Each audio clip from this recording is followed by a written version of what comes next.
Naghahanap ka ba ng relo or gusto mo ng relo pero masyadong wala pa sa budget natin? Tara, ituturo ko sa inyo kung saan pwede mag-layaway ng relo kahit abutin ng 1 taon, pwedeng mag-layaway dito. Tara, samahan niyo ako.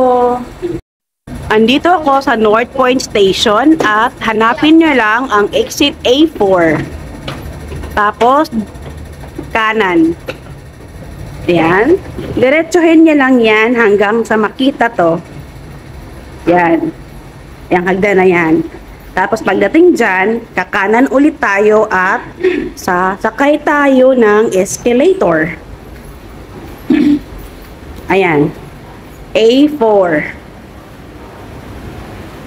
Pasok dito. Hi!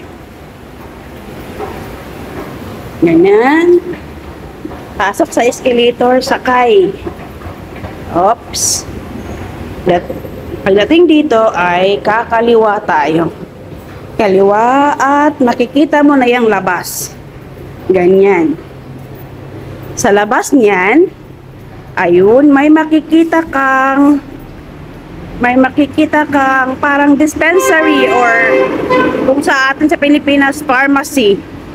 Ayan. At ayan na ang may makikita kang maliit na relohan. Ang pangalan niya ay Takming Watch. Takming Watch Co. Ayan. Tara, puntahan natin, pasukin natin. Diyan ako galing kanina, tumawid lang ako dito. Ayan, tara, pasukin na natin yung tindahan. Ayun.